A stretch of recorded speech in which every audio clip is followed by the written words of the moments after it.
В эфире программа «Актуальное интервью». С вами Дарья Короленкова. Здравствуйте. В юбилейный год 85-летия системы среднего профессионального образования в Российской Федерации, Нюрнбергский техникум в республике отмечает свое 65-летие. Какова история техникума из якутской глубинки, какие этапы развития он прошел, в чем живет, какие планы на будущее? Обо всем этом мы сегодня поговорим. Наш гость студии Андрей Федоров, директор Нюрнбергского техникума. Андрей Егорович, здравствуйте. Здравствуйте, Дарья. Расскажите вот для начала, начнем истории, с чего все начиналось. История началась 29 апреля 1960 года, когда создали Мархинское профессиональное училище для подготовки работников сельской механизации.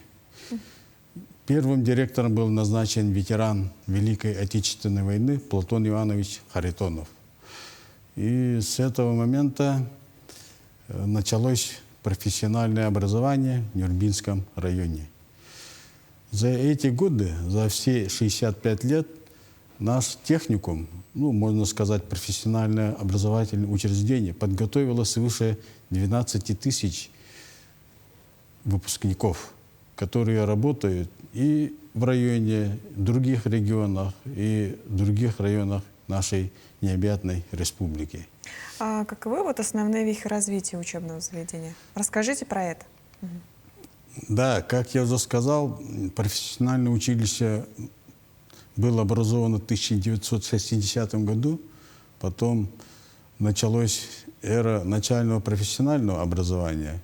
Это училище было преобразовано в Марское СПТУ номер 3. До 80-х годов оно в таком виде и было, просуществовало. Потом, после распада Советского Союза, начались преобразования. И в истории нашего техникума были и такие моменты, когда его чуть не закрывали, сливали с кем-то, он был и филиалом. Но в 2015 году путем слияния Нюрнбергского колледжа и Марского техникума образовался учреждение, которое и сейчас ныне действует, Нюрнбергский техникум. За все эти годы очень много людей работало. Я хочу назвать некоторых из них. Это Иванов Андросий Афанасьевич, Иванов Наум Данилович, Трофимов Василий Терентьевич. И даже хочу похвастаться, что мой родной дядя тоже был в начале становления профессионального образования. Иннокентьев Дмитрий Прокопьевич. Он работал мастером производственного обучения. Каково нынешнее состояние техникума? Расскажите, сколько у вас студентов, преподавателей? На сегодняшний день у нас работает более 50 работников. Мы располагаемся в двух локациях. Это в городе Нюрба и в селе Мар. Это все населенные пункты Нюрнбергского района. Их разделяет менее 50 километров. И у нас в данное время обучается 126 студентов. И учатся они по 6 специальностям. 6 групп и по 6 специальностям. Хочу их назвать. Это айтишные группы ИСИП, программирование. Вторая группа наладчик аппаратных систем, компьютерных систем. Машинист на открытых горных работах. Это машинисты бульдозера, слесари по ремонту и обслуживанию автомобилей, лаборант химических анализов и мастер по ремонту и обслуживанию газового оборудования. А что насчет материально-технической базы колледжа? Техническая база техникума, я тоже могу похвастаться, что оснащение у нас очень хорошее. Не у каждого учреждения СПО есть такое оборудование, техника. У нас имеется и бульдозер, и погрузчик, экскаватор, автомобили, несколько видов, грузовые, легковые, трактора. Поэтому мы можем обучать весь спектр рабочих профессий, которые нужны и в промышленности, в сельском хозяйстве и других отраслях. И хочу еще заметить, что в прошлом году при помощи, под руководством Министерства образования и науки, при содействии Минвостокразвития нам были выделены существенные средства на приобретение и оборудование 2 мастерских. Это мастерская по ремонту и обслуживанию автомобилей и ремонт и обслуживание газового хозяйства. А расскажите, вот какие направления и специальности наиболее востребованы у выпускников? Ну, со времен начала в основном готовили для, скажем, сельского хозяйства. Училище готовило специалистов. Это были трактористы, водители комбайнов, водители автомобилей. Но сейчас у нас, наряду с этим, мы тоже от этого не уходим, мы готовим специалистов для промышленности. Хочу заметить, что Нюрбинский район является и районом и промышленного освоения, и сельского хозяйства. То есть 2 отрасли у нас как бы синхронизированы. Поэтому мы как бы являемся таким ключевым учреждением, который готовит специалистов и для алмазной промышленности, газового хозяйства, сельского хозяйства, вот, информационных технологий. Вот. В общем, сразу такое. Да, вот у нас многопрофильное образовательное учреждение.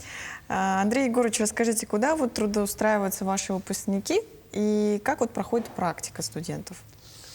Ну, после освоения теоретических дисциплин студенты сначала проходят учебную практику у нас в учебных мастерских. Ну, как я заметил, мастерские у нас оснащены, ну, более-менее хорошим оборудованием, а вот 2 последних мастерских, они являются как бы очень хорошим оснащением. Сначала проходит у нас учебную практику, потом, когда подходит срок выпуска, проходят производственную практику на предприятиях. Могут пройти и у нас в районе, потому что мы сотрудничаем со всеми предприятиями нашего района. И также по соглашению проходят производственную практику на участке, на горнорудном участке Накын. Это тоже находится в Нюрбинском районе. Также мы сотрудничаем с ПАО «ЕТЭК», поселок Кызылсыр. Там газовое месторождение. Там тоже проходят практику. И раньше тоже проходили практику в поселках Айхал, Удачный, городе Мирный. Ну, география, если можно так сказать, обширная.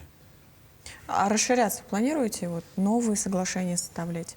Обязательно, обязательно. Ну, я вот хочу заметить, что у нас в республике имеется очень такое предприятие Сахатранснефтегаз. Наверное, вот если удастся, будем с ними сотрудничать, подписывать соглашение. Ну, главное, расширяйтесь с каждым годом. Да. Андрей Егорович, расскажите, есть ли у студентов возможность развиваться вот вне учебной программы? Да, конечно. Как я сказал, мы находимся в 2 местах, в Нюрбе и в селе Мар, где у нас располагаются и учебные корпуса, и общежития.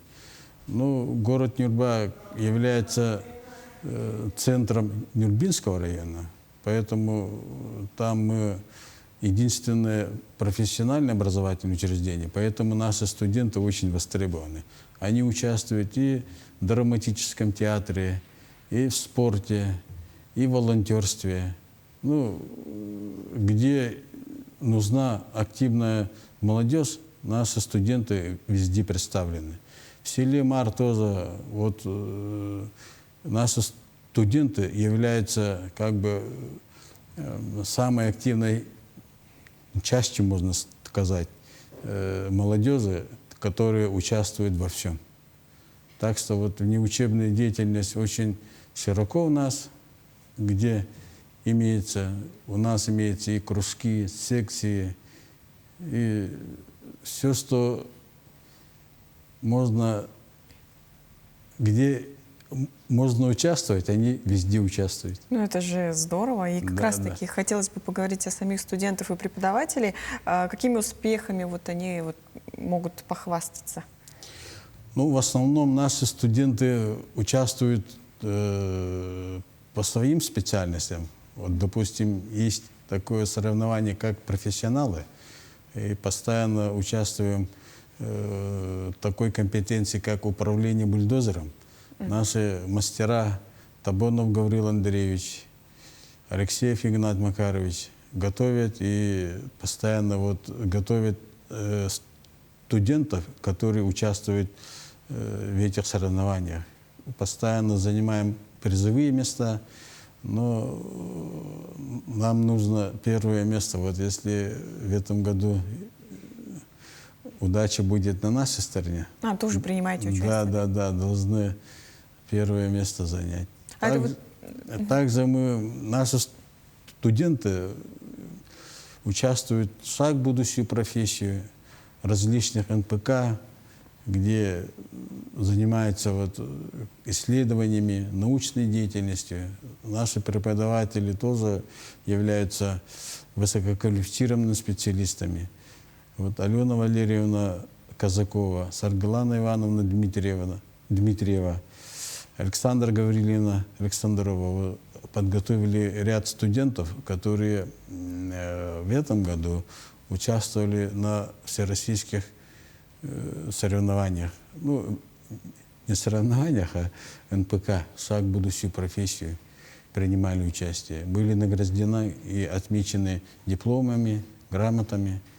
Так что вот... Ну и главное, в будущем, наверное, тоже будут в похожих, подобных мероприятиях принимать. И один наш студент вот в этом году будет стипендиатом